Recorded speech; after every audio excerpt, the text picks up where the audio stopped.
और तीनों लोकों का एक बृहद रूप अपने अंतर में स्थापित करते हुए अपने तीसरे नेत्र पर इस ब्रह्मांड पर स्थापित कर ले। मेरे प्रेमी जनों, यह साधना का एक पथ है, एक मार्ग है, जहां पर मैंने आप सबों को सत्यलोक तक ले जाने का एक मार्ग प्रशस्त किया है, एक रास्ता खोला है कि इस रास्ते पर चलते हुए हम सब लोग अपने घर को सुबह भी जाएंगे, फिर वापस आएंगे, और शाम को जाएंगे, फिर वापस आएंगे। यह इस धरातल पर बहुत कम ऐसे मनीषी, ऐसे महात्मा इस धरातल पर आए हैं जो रोज जाते थे, आते थे, दोनों पहर आते जाते थे, और जब उनकी आवश्यकता पड़ती थी तो वहां से वो उस लाइन को जोड़ लेते थे और उसमें जोड़ करके वो बात करके फिर उस चीज को बंद कर देते थे। महात्मा गांव में, कस्बों में जगह जगह विचरण क्यों करते हैं? जा जा करके अपने रूहानी सत्संगों को सुनाते हैं और यह उनको ज्ञान रूपी गंगा में खूब नहलाते हैं, और जब उनकी काया निर्मल हो जाती है, अंतर मन साफ हो जाता है, तब उनको नाम रूपी दान दे करके और उस जीवात्मा को कृतार्थ कर देते हैं। ये हमारे महात्माओं के, हमारे मनीषियों का एक क्रम रहा है इस मृतलोक में, जो कभी न टूटा। मैंने कल कहा था कि आप लोगों को मैं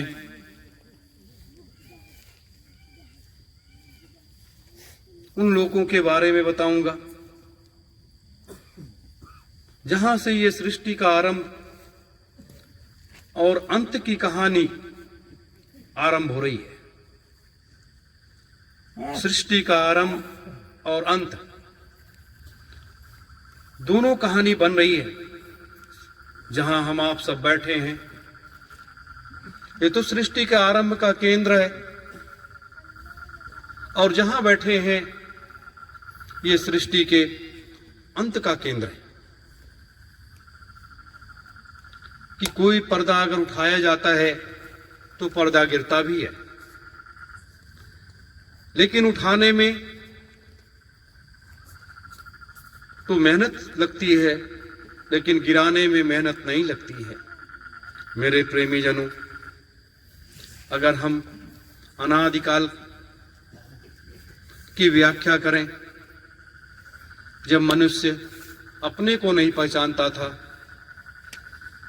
कि ये मनुष्य का शरीर मेरा जो है यह कैसे और क्यों है,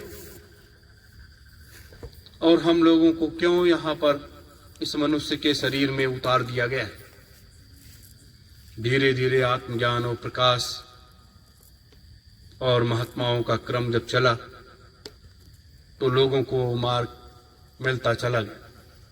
मेरे प्रेमी जनों,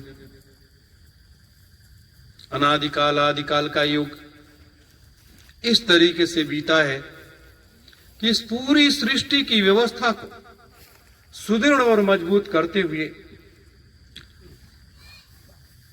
और धर्म, अध्यात्म, ज्ञान, वैराग्य, शक्ति और भक्ति और परिवार और समाज और देश, काल, परिस्थिति, ये सारी चीजों का ज्ञान होते होते 2 युग लग गया। 2 युग लगा, अनादिकाल और आदिकाल। अगर एक युग की व्याख्या की जाए, आप 12 घंटे हमारे साथ या 20 घंटे रोज बैठेंगे तो एक युग की व्याख्या 3 साल लगेगी। 3 वर्ष लगे, क्योंकि इन युगों में जो कुछ आरंभ हुआ है और जो कुछ समाप्त हुआ है, लय और प्रलय, ये दोनों क्रम बराबर चलते रहे। लेकिन अनादिकाल और आदिकाल में किसी प्रकार का ना कोई लय हुआ ना प्रलय हुआ। उस समय इस मृतलोक की व्यवस्था को सृजित किया जा रहा था, जीवात्माओं को यहां भेजा जा रहा था, उतारा जा रहा था, और 84 लाख जीवों के इस भंडार को इस मृतलोक में स्थापित किया जा रहा था। मेरे प्रेमी जनों, वो सारी चीजें सब दिमाग में भरी हुई है कि कैसे संरचना होते होते और क्या क्या लोगों को करना। सतयुग का युग जब ऐसा आया तो वहां से हम पूर्ण रूप से मनुष्य होने का एक मार्ग प्रशस्त करते हैं, और जब मनुष्य होने का मार्ग प्रशस्त करते हैं तो वहां ज्ञान रूपी गंगा का एक अपरिल धारा बहने लगती है और हजारों महात्माओं को सतलोक से यहां भेज दिया जाता है। हर लोगों का एक अलग अलग करते हुए, और ये 3 लोगों की जो बात है, ये 3 लोग सिर्फ मनुष्य रूपी जीवात्माओं को 84 लाख योनियों को संभाल करने के लिए ही ये 3 लोग स्थापित किए, इसको स्थापित कर दिया। आज ये निरंजन भगवान की देन है कि मृतलोक में ये सूर्य, ये चंद्रमा, ये प्रकाश, ये 84 लाख योनियां, ये पेड़ पौधे, पशु पक्षी, जीव जंतु, ब्रह्मा विष्णु महेश, समस्त देवी देवता, चराचर, ये सब ये निरंजन भगवान की देन है। अब मृतलोक लोग कहते हैं कि निरंजन भगवान ने मनुष्य रूपी जीवात्माओं को फंसाया। हमारे कई महापुरुषों ने भी इस बात को कहा है, लेकिन उन महापुरुषों की बात जो उन्होंने कहा वो वास्तविक सत्य है, उसे झुठलाया नहीं जा सकता। लेकिन जब मनुष्य रूपी जीवात्माओं को इस मृतलोक में भेजा गया, 84 लाख जीवों को इस मृतलोक में उतारा गया, तो सबके रास्ते, सबके मार्ग, सब सारी व्यवस्थाओं को बना करके तैयार किया गया और आदि और अंत का एक रास्ता बनाया गया। और मनुष्य रूपी जीवात्मा मनुष्य का शरीर धारण करके कैसे आएगी? सीधे वहीं से सतलोक से सीधे शरीर धारण करके चली आएगी या वैसे? तो इसके लिए ये सारे रसायन तैयार किए गए, सारी व्यवस्थाएं की गई। मेरे प्रेमी जनों, तब उसी आधार पर यह सब स्थापित किया गया। तो निरंजन भगवान ने सारी व्यवस्थाओं को सुदृढ़ और मजबूत बनाया। लेकिन पाप और पुण्य अगर नहीं होता है तब भी मृतलोक का संतुलन नहीं बनता है, क्योंकि आधार और उत्पत्ति जो है ये मनुष्य के या संसार के समस्त जीवों का एक मूल क्रम है। जिसकी उत्पत्ति हुई है उसका अंत भी है, और अंत अगर नहीं है तो ये पृथ्वी का संतुलन बिगड़ने लगता है। पहली बार इस मृतलोक में जब स्वयं सतपुरुष भगवान को इस मृतलोक में आना पड़ा और आकर के उन्होंने इस मृतलोक की सारी व्यवस्था को, सारी संरचना को जब देखा और देखने के बाद वास्तविक उस धरातल की पहचान किया कि इसमें गड़बड़ियां आई हैं। गड़बड़ियां इसलिए आई हैं कि जिस व्यक्ति ने इसका निर्माण किया वो तो निर्माण करके अलग हो गया और लोगों को इसकी व्यवस्था को दे दिया गया कि आप लोग इसकी संभाल करोगे, इसकी देखभाल करोगे और इधर उधर भटकोगे नहीं। लेकिन क्या है, माया का ये संसार बड़ा बृहद संसार है कि अगर माया का संसार नहीं होता तो मनुष्य रूपी जीवात्माएं फंसती नहीं, यानी यहां रहती नहीं। वो तो अगर आती भी यहां तो सीधे साधन भजन करती हैं और रोज जाती आती हैं और उसके बाद कहती नहीं महाराज मुझे तो यहां यहीं रहना है, वहां नहीं जाना है। इसलिए ये सारी चीजें एक व्यवस्थित किया गया और व्यवस्थित करने के बाद फिर ये स्थापना की गई। और जब यह व्यवस्था स्थापित हो गई तो लोगों में एक अलग थलग की स्थिति बनने लगी। परिवार, समाज, देश, नाते रिश्तेदार, हित बंद, यानी तमाम उसमें कड़ियां बना दी गई और हर कड़ी से लोगों को जोड़ दिया गया। मर्यादा को भी रखा गया और उस रास्ते पर चलने को लोगों को प्रेरणा दी गया। लेकिन जब ये बिखरने लगता है तभी विनाश का दौर शुरू होता है। पाप इसलिए होने लगता है कि ये जो रूहानी आध्यात्मिक शक्तियां हैं और इन आध्यात्मिक शक्तियों को जब आप अपने अंतर में आत्मसात करने लगते हो, आपके अंदर एक ज्योति का प्रकाश उत्पन्न हो जाता है और आप किसी भी देवी देवता की साधना करते हो, किसी संत महात्मा के बताए हुए उस महापुरुष की साधना करते हो, तो जिसकी आप साधना करते हो, पूजा पाठ करते हो, तो जो वो आपको आशीर्वाद के रूप में दे देता है तब आप विचलित होने लगते हो। विचलित का मतलब क्या है? हमारे पास बाहुबल है, हमारे पास अपार धन संपदा है, हमारे पास ये है वो है, तो उसमें जो है व्यक्ति वहां धर्म का परिक्षेत्र भूल जाता है। और जब व्यक्ति धर्म का परिक्षेत्र भूल जाता है तो वो सबसे दो रास्ते गलत काम करता है। पहला उसका गलत रास्ता होता है उसका खान पान, ये वो गलत रास्ते पर चल पड़ता है। और दूसरा उस व्यक्ति का चारित्रिक पतन होने लगता है, यानी मानव समाज में उसके रास्ते अलग होने लगते हैं, क्योंकि जो मर्यादा की रेखा है उस मर्यादा की रेखा को वो तोड़ करके दूसरे रास्ते पर चल पड़ता है, तो वहां पाप और पुण्य, पाप स्थापित होने लगता है, पुण्य कम होने लगता है। क्योंकि निगाहों का खेल भी बड़ा लंबा खेल है। मेरे प्रेमी जनों, ये मैं इसलिए आपको बता रहा हूं कि आप सब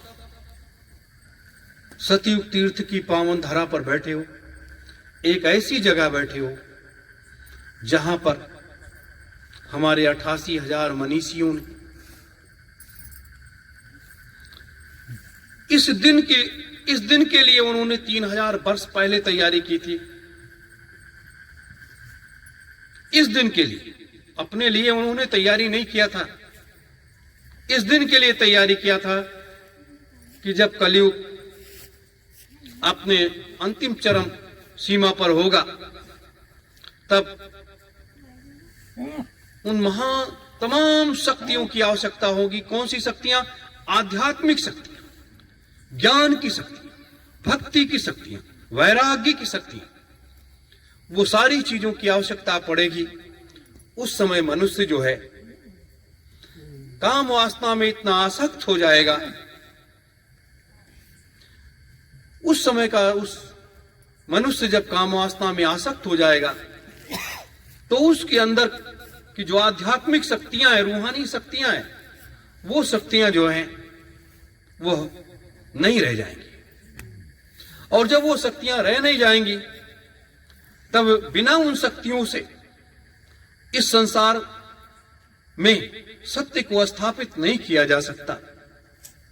कि वास्तविक सत्य है। अगर कोई कहे कि हम ऐसे इसको स्थापित कर देंगे, कदाप नहीं। क्योंकि मैं तो सीधी कहता हूं कि उस व्यक्ति को एक कड़ी भी नहीं मालूम है कि बिना आध्यात्मिक शक्तियों के बल से आप इस मृतलोक की व्यवस्था को पाप की तरफ तो ढकेल सकते हो, लेकिन पुण्य की व्यवस्था में, पुण्य को स्थापित करने में आप इस संसार को बदल नहीं सकते। उस समय इन शक्तियों की आवश्यकता पड़ती है। मेरे प्रेमी जनों, इसीलिए 3 लाख सद्गुरुओं को इस पृथ्वी के अंदर बैठाला गया कि पृथ्वी का संतुलन, जब इस पृथ्वी के ऊपर पाप होगा तब ये पृथ्वी डगमगाने लगेगी। इसके अंदर उस रूहानी शक्ति का प्रादुर्भाव नहीं होगा। क्यों नहीं होगा? कि जब इस पृथ्वी पर बैठ करके लोग जब साधना करते हैं, जैसे हम आप इस पृथ्वी पर बैठ करके साधना जब करते हैं, नाम जप करते हैं, तो नाम जप जब करते हैं, हमारे आपके मुखारबिंद से नाम निकलता है या नहीं निकलता, लेकिन अंतर में जब हम उस नाम को लेते हैं, सुमिरन करते हैं, ध्यान करते हैं, भजन करते हैं, अपने गुरु को याद करते हैं, तो जैसे हमारा ये सर हल्का सा इधर झुकता है, तो हमने जितना भी कर्म किया है वो उतना पुण्य, जितना हमारे अंदर इतना स्थापित है, उतना ही पुण्य इस पृथ्वी माता के अंदर हमारे द्वारा किया गया पुण्य इसके अंदर स्थापित हो जाता है। तो इससे ये पृथ्वी का संतुलन बनता है, बना रहता है, बिगड़ने नहीं देता। इसीलिए कहा गया कि महात्मा जब चलते हैं, उनके कदम जब आगे बढ़ते हैं, इस पृथ्वी पर एक एक कदम जब आगे बढ़ते हैं, तो हल्का सा वो अपने सर को नीचा किए रहते हैं कि हम जितने भी कदम आगे बढ़ाएंगे वहां पर जो है उन शक्तियों का संचार होता चला जाएगा और ये पृथ्वी जो है असंतुलित नहीं होगी और संतुलन बना रहेगा।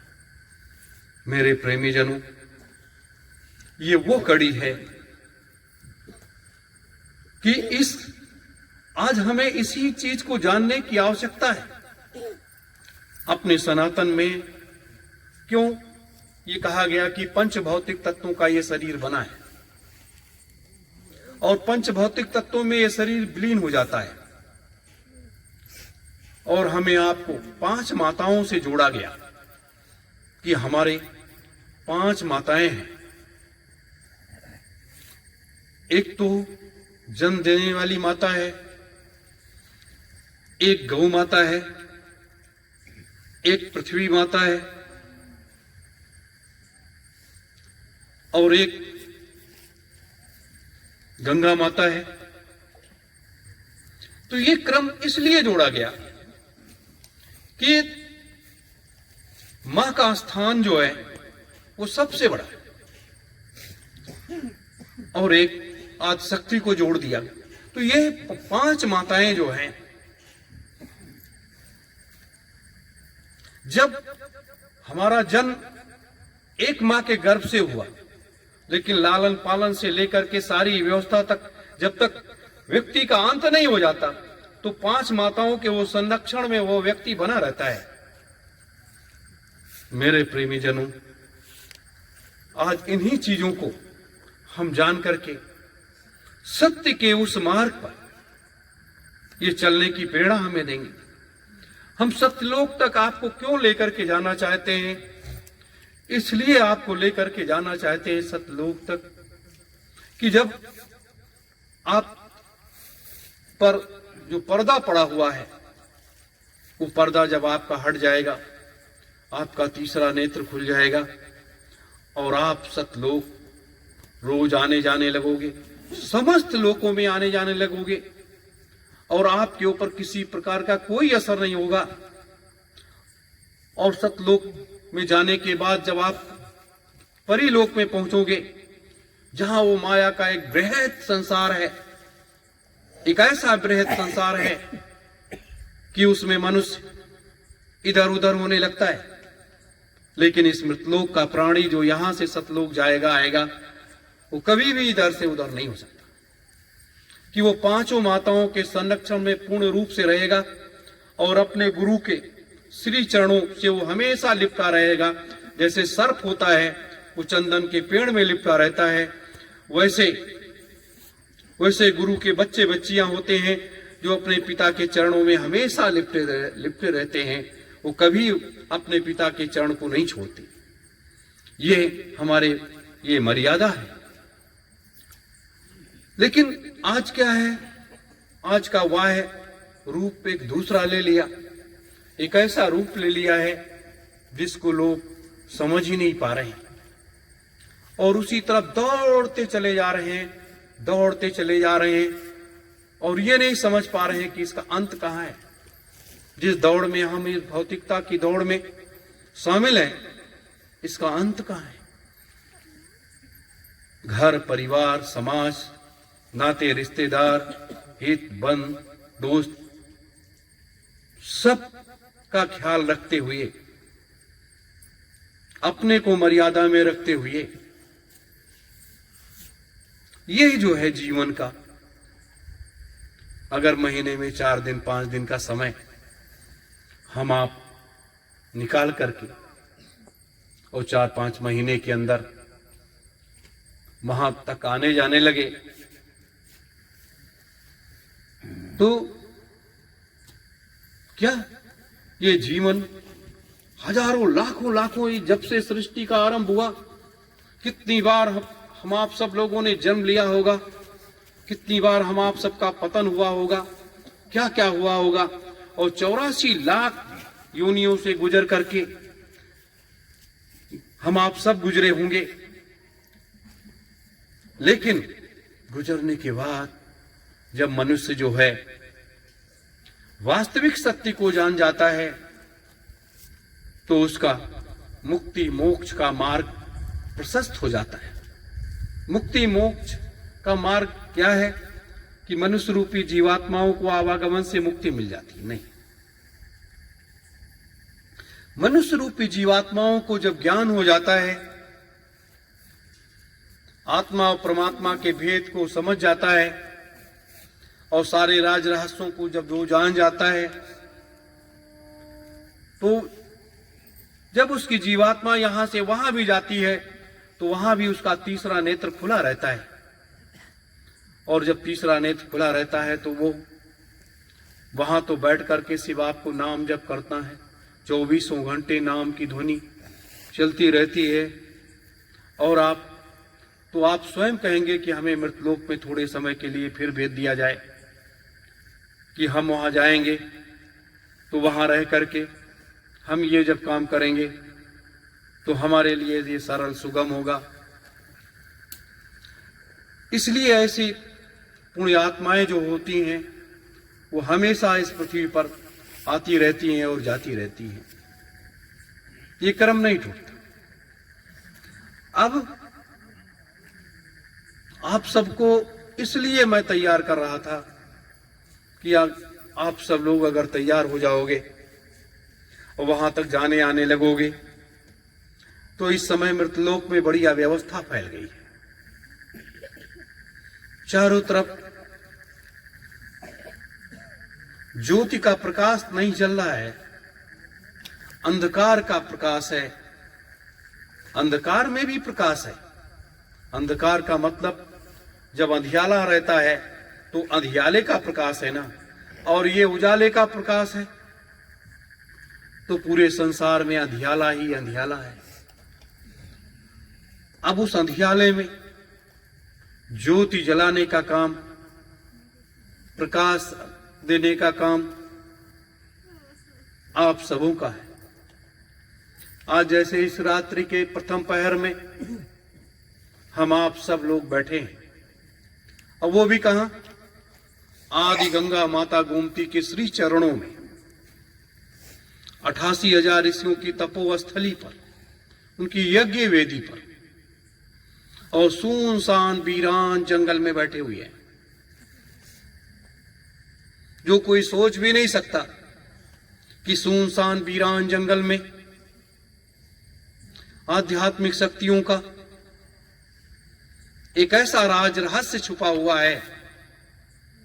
जैसे हमारी जीवात्मा का राज रहस्य छुपा हुआ है, हमारी आत्मा का राज रहस्य छुपा हुआ है। और ये जो मंदिर है हमारे, इसमें इस मंदिर में जो देवता बैठा हुआ है, उस प्रकाश को हम समझ नहीं पा रहे हैं। और जो हमारे यहाँ बैठ करके हमारे जूठन को बदलता है परमात्मा, हम उसके राज रहस्य को नहीं समझ पा रहे हैं कि वो तो 24 घंटे नाम जप किया ही करता है। नहीं तो आपके नाम जप अगर बंद हो जाए तो जीवात्मा तो अपने घर भाग जाएगी। परमात्मा आपके यहाँ बैठ करके आपके जूठन को भी बदलता है और 24 घंटे जाप करता है, शोहम शोहम शोहम शोहम। 24 घंटे जाप चलता है। ये नहीं कि 24 घंटे आपके अंदर जाप नहीं चलता है। इसीलिए तो मैंने कहा था कि अंतर साधना करो, बैठ करके करो रात में, या लेट जाओ, बाएं करो, लेट करके हाथ को ऐसे फैला दो। लोग कहते हैं बाएं हाथ पर भिक्षा नहीं दी जाती है। बाएं हाथ की कड़ी एक ऐसी कड़ी है जिस कड़ी को आज तक लोग, बाएं हाथ का आपका जो अंगूठा है, ये अंगूठा, ये समस्त लोगों का एक आईना है। बड़े बड़े महात्माओं के पास अगर आप गए होंगे, देखे होंगे, या हमारे महात्माओं ने नहीं बताया, बाएं हाथ का जो अंगूठा है, आप सुबह इसको धुल करके या जैसे भी उठिए, आप अपने इस बाएं हाथ से इसको ऐसे 3 बार करना शुरू कर दीजिए और अपने नाभि को 3 बार करना शुरू कर दीजिए। 3 बार इसे करना शुरू कर दीजिए। फिर देखिए आपके अंदर शक्ति का संचार कैसे होता है मेरे प्रेमी जनों। तो ये है। और अंतर साधना करिए, अंतर में साधना करिए। अंतर में साधना जब आप करोगे, नाम जप करोगे, हफ्ते 10 दिन 15 दिन आपको तो निद्रा आ जाएगी। आप को पता नहीं चलेगा कि हमारा नाम जप हो रहा है कि नहीं हो रहा है, लेकिन नाम जप होता रहेगा। 15-20 दिन के बाद आप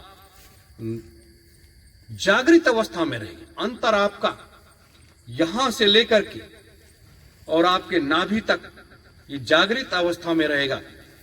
और सुबह आप जब उठेंगे तो एकदम से तरोताजा उठेंगे और आपको एहसास होगा कि मेरा शरीर कितना हल्का हो गया है और मैं आज रात भर मैंने जाप किया है। ये है। इसलिए ये करना चाहिए कि 24 घंटे मनुष्य के जीवन का होता है। एक दिन 24 घंटे मिलता है। 24 घंटे में अगर हम 22 घंटे अपने सारे काम में लगा दें और 2 घंटा, 1 घंटे सुबह ब्रह्म मुहूर्त की बेला में और 1 घंटे शाम संध्या वेला में, 2 घंटे अगर हम दे ले जाएं तो आप 4-5 महीने में आपका पूरा नाम जब पूरा हो जाएगा और आप सत्यलोक के वासी बन जाएंगे। ये चीजें मैं आपको इन राज रहस्यों से इसलिए अवगत करा रहा हूं कि जिससे आपको ये ज्ञान हो सके कि इस धरातल का वास्तविक सत्य क्या है, इस धरातल का वास्तविक सत्य क्या है और उस ब्रह्मांड का वास्तविक सत्य क्या है और हमारा अंतर क्या है। ये तीनों भेद अगर आप जान जाओगे तो आप मन कर्म वचन से सत्य के मार्ग पर चलते चले जाओगे, चलते चले जाओ। हमारा क्या स्वार्थ है, अपने गुरु का क्या स्वार्थ है? ये स्वार्थ है कि इस मृतलोक में जो व्यवस्था को बदलने का क्रम आरंभ किया जा रहा है, उसमें शक्तियों की आवश्यकता पड़ रही है, व्यक्तियों की आवश्यकता पड़ रही है। तो आप लोगों को अगर तैयार कर लेंगे तो आप लोग इस कार्य को पूर्ण कर सकते हो। और इस सारी व्यवस्था को संभाल सकते। यह स्वार्थ अपने गुरु का है। हम आप तो उनके बच्चे बच्चियां हैं। तो गुरु का और हमारा आपका स्वार्थ क्या है कि हम आपको ज्ञान नहीं है, हमारे आपके अंदर भक्ति और वैराग्य नहीं है, हम आत्मा और परमात्मा के भेद को नहीं जानते, हम ब्रह्मा विष्णु महेश को नहीं जानते, देवी देवताओं को नहीं जानते। जानने का मतलब प्रतिबिंबों में तो काल्पनिक चीजें तो सबने देखी हैं, लेकिन वास्तविक कभी आपने नहीं देखा। तो ऐसी स्थिति में, ऐसी परिस्थिति में हम आप सब उनको जान भी जाएंगे और उनके सानिध्य में बैठने उठने का मौका मिलने लगेगा और समस्त लोगों में आने जाने लगेंगे और वहां की व्यवस्था और यहाँ की व्यवस्था दोनों भी देखने लगेंगे। तो जब दोनों जगहों की व्यवस्था को आप देखने लगोगे तो आप इस मृतलोक में, इस माया के संसार में रहते हुए भी आप विदेही हो जाओगे। विदेही का मतलब यह नहीं कि आपका घर परिवार घर गृहस्थी छूट जाएगा, आपका अंतर्मन उस परमात्मा से जुड़ जाएगा और जब उस परमात्मा से जुड़ जाएगा तो 24 घंटे जैसे मधु का स्वाद आपके जीवा पर टपकने लगे तो मिठास महसूस होती है, वैसे आपको 24 घंटे आपका शरीर, आपका अंतर्मन निर्मल होते हुए प्रकाशवान रहेगा। और जब 24 घंटे आपका शरीर प्रकाशवान रहेगा, अंतर प्रकाशवान रहेगा, तो आप इस संसार, इस मृतलोक के उद्धारक बन जाओगे। इस मानव समाज को दिशा दे करके उसको एक रास्ता दिखा दोगे। ये अब इसमें हम लोग कितना सफल होते हैं, कितना नहीं सफल होते हैं, क्योंकि ये संसार है, ये मृतलोक है, यहाँ तमाम कष्ट हैं, मुसीबतें हैं, तमाम परेशानियां हैं, तमाम दुख तकलीफें भी हैं।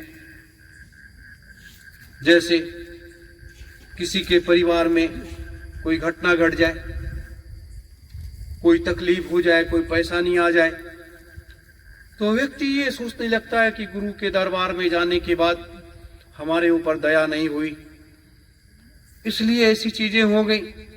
ये कदाप नहीं, दया उनकी सब पर होती है। लेकिन जब हम पिछले कर्म कर्जे को देखते हैं, ये बदले का संसार है और इस बदले के संसार में बदला सबको देना पड़ता है, कोई नहीं बचा यहां। आज हम आप सब भी बैठे हैं, हम आप सब अगर यहां बैठे हैं तो ये बदले के रूप में बैठे हैं, ये भी बदला देने के लिए आए हैं। इसलिए बदला देने के लिए आए हैं कि जो कुछ अपने लोगों से सृष्टि के आरंभ में बनाने बिगाड़ने में जो गड़बड़ियां हुई हैं, तो वही तो बदला देने हम आप सब लोग आए। तो बदला कौन नहीं दिया? राम, कृष्ण, बुद्ध, कबीर, सबको बदला देना पड़ा, सबको, कोई नहीं बचा। भगवान बुद्ध को भी उनको परमात्मा माना जाता है, भगवान माना जाता है, एक बहुत पहुंचे हुए संत थे, महात्मा थे, भगवान थे। महात्मा और भगवान की दोनों उपाधि थी उनके पास। आध्यात्मिक ज्ञान था, सब कुछ था, त्याग था, भक्ति था, वैराग्य था, लेकिन 17 जन्मों तक मुक्ति नहीं मिली। क्यों? उनको भी बदला, क्योंकि उन्होंने अपनी धर्मपत्नी को छोड़ दिया, अपनी राज्य की व्यवस्था को छोड़ दिया, उसका दोष लग गया। वो 2 दोष उनको लग गए। 17 जन्मों तक मनुष्य का शरीर धारण करते रहे, साधना आकर के 17 जन्मों तक उन्होंने साधना किया और साधना करने के बाद फिर जब 17वें जन्म में उन्होंने मनुष्य का शरीर धारण किया, तो आप जानते हैं एक गरीब परिवार में उन्होंने जन्म लिया। और उस निर्धन परिवार में जन्म लेने के बाद उन्होंने सबसे जब थोड़ा बड़े हुए तो अपने माता पिता की सेवा करने लगे। अपने माता पिता की सेवा करने ज्ञान था ही उनके पास। तो उनकी मां रोज जो है बड़े प्यार से अपने हाथ से अपने बेटे को खिलाया करती थी। और खिलाते खिलाते एक दिन बुद्ध जी ने पूछा, जो उस समय उनका नाम रोहन था, उन्होंने पूछा कि मां ये बता, तुम बड़े प्रेम से मुझे खिलाती है और फिर खिलाने के बाद मेरे सर पर हाथ फेरती है, वो भी एक शक्ति थी? तो उन्होंने कहा, बेटा इसलिए तुमको खिलाती हूं कि जब तुम मुंह खोलते हो तो तुम्हारे अंदर से वो तेज, वो प्रकाश, वो ज्योति जो निकलती है वो मुझे आनंदित करती है, मुझे शक्ति प्रदान करती है। और जब मैं तुम्हारे सर के ऊपर हाथ फेरती हूं तब तुम्हें जो है तुम्हारा जो पाप कर्म है जो उस समय तुमने किया था वो तुम्हारा पाप कर्म कटता चला जाता है। इस तरीके से 42 साल तक उस मां ने हाथ फेरा और 42 साल तक अपने हाथों से भोजन कराया, तब बुद्ध जी को मुक्ति मिली। ये वो संसार है। और हम आप तो साधारण से इंसान हैं। किसके बारे में आप जानोगे?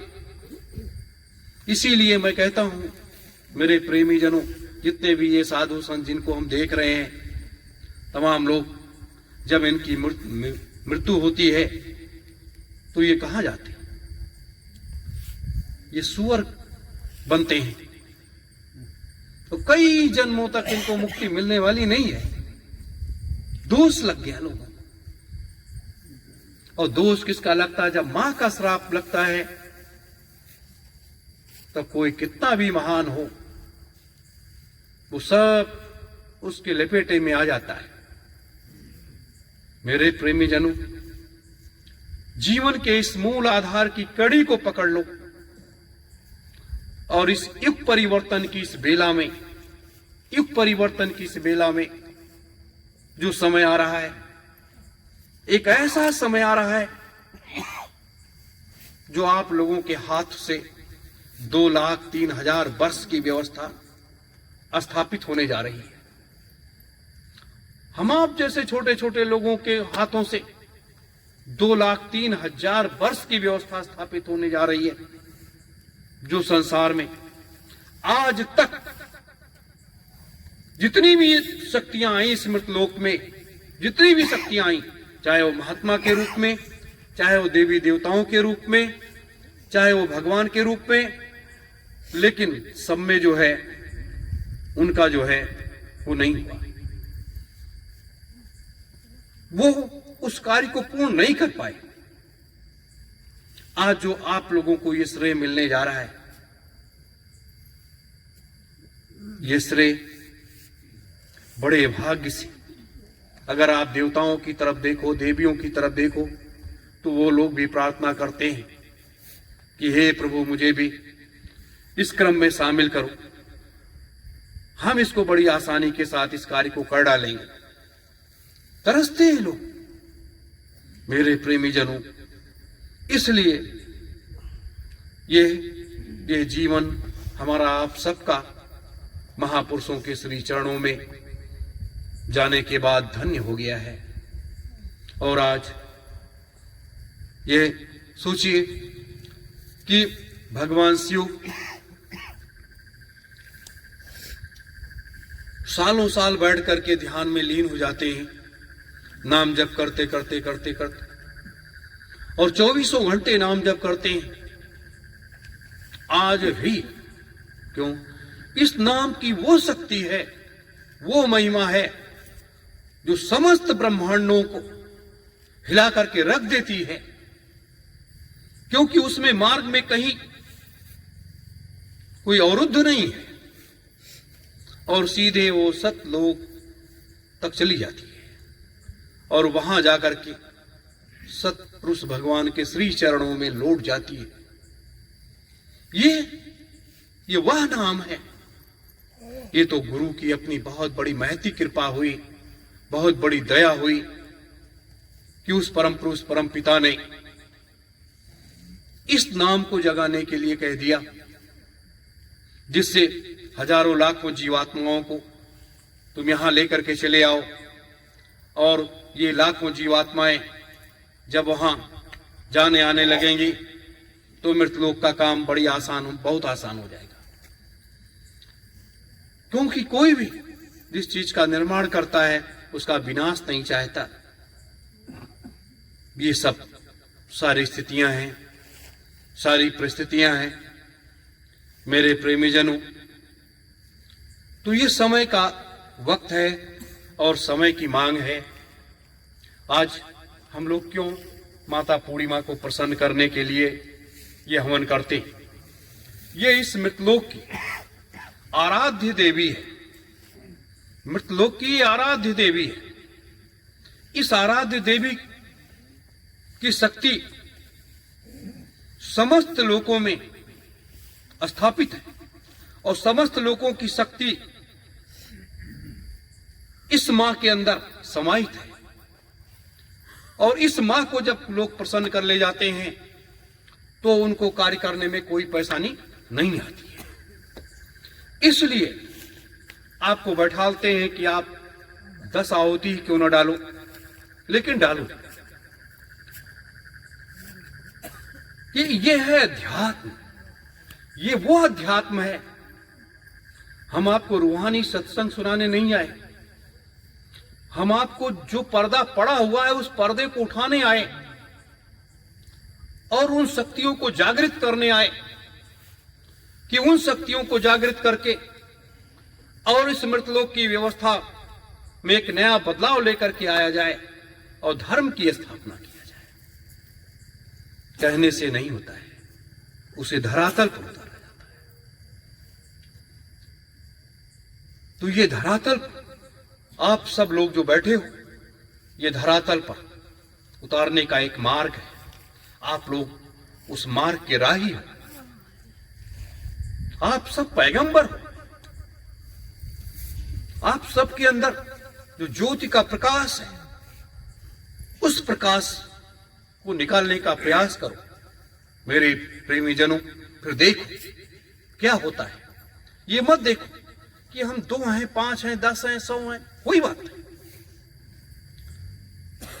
ये संसार है, करने वाले 10, 20, 50, 100 होते हैं और जय बोलने वाले लाखों होते हैं। तो ये कुछ बातें थी जो मैंने आपको इस रात्रि बेला में कहा है। सुबह तो यज्ञ का कार्यक्रम होगा और शाम को फिर साधना और सत्संग का कार्यक्रम होगा। लेकिन आप सब लोग, हमारी बच्चियां, देवियां, वो हवन में प्रथम वरीयता में बैठेंगी, क्योंकि उनके संस्कार, उनके आधार, उनके आचार, उनके कर्म कि उस रास्ते को तैयार करना है। मेरे प्रेमी जनों, इसलिए ये जरूर प्रयास किया जाए। जीवन में कमाना और खाना तो हमेशा लगा रहता है। यह यज्ञ की आहुति नहीं है जो यज्ञ में हम लोग आहुतियां डालते हैं। यह उस देवी को जागृत करने का हम आप सबका प्रयास है। और उस देवी को, जब वो देवी जागृत हो जाएगी और आपको आशीर्वाद दे देगी,